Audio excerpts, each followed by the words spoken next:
Ravens at Steelers. Woo! Ravens are favored by 3 in Pittsburgh. First meeting of the year between these two teams. First divisional game for the Steelers all year long. They have 6 over the final 8 weeks of the season. Over under of 48, which seems a little high for a Ravens-Steelers game, but the Ravens offense has been high-flying this year. Who do you like in round 1 of Ravens-Steelers? Ravens offense is high-flying. Steelers offense is not high-flying, but the Ravens defense sucks. So I understand the over and under. It is rare to see that kind of number, right? My big thing, Mike, and I think my big question of this football game is, can the Steelers throw the ball consistently on Baltimore? I just don't know. I mean, I know they're going to make a few plays and do that. I understand that. But they're going to have to do more than what we've seen that last week or some of these other games that they've won recently, where it's just like 2 or 3 throws of the day where we go, oh, wow, that was big right there. Way to go. Oh, yeah. We know they want to run the ball, do that. I don't think they're going to be able to run the ball all that easily on this Baltimore defense.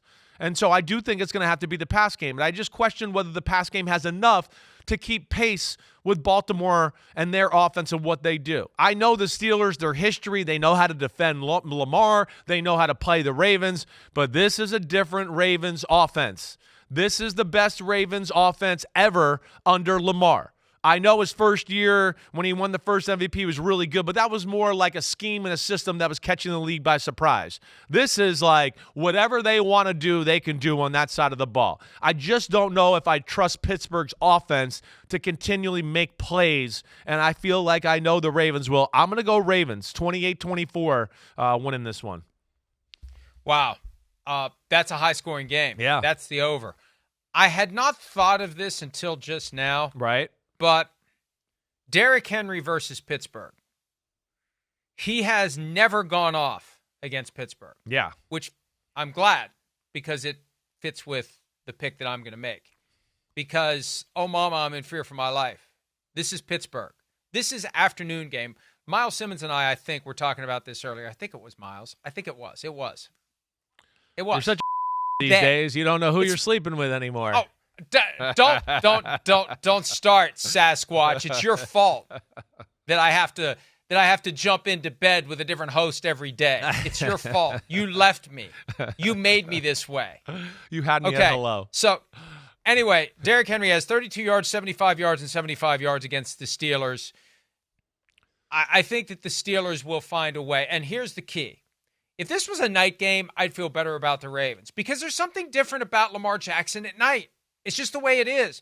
You take him into Pittsburgh at 1 o'clock Eastern in the afternoon, and it just has a different vibe to it. And he said himself, he doesn't know why he struggled against Pittsburgh. He's 1-3. It's amazing he's only faced the Steelers 4 times. There's really been injuries that have kept that from happening.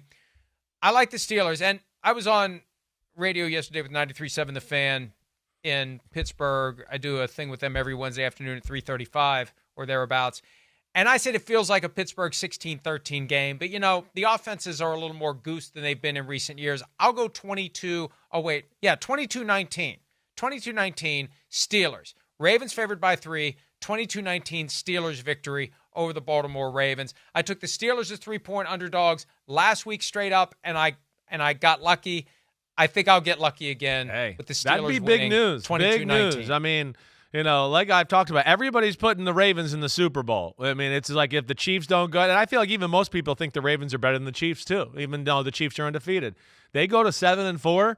Is that going to change people's minds and finally open up the eyes that there's issues with that Ravens team? I'll be interested. That'd be really something if that happens on Sunday. Well, when they lost their most recent game, I feel like, they had the blowout win over the Broncos, which gives us an idea of what they can do when they're at maximum capacity. They just have too many lapses. They're capable of playing at a very high level, but there are too many days where it's like something's off. And it's happened 3 times this year for the Ravens. Yo, homies. Thanks for watching. Yeah, it's time. The NFL season is here on Chris Simms Unbuttoned. You can hit subscribe to get all the weekly picks, plus our Sunday recaps as the games are happening. Oh, you know it. Nobody does that better than us. Thanks again for watching. Remember to subscribe. Peace out. We'll see you next time on Unbuttoned.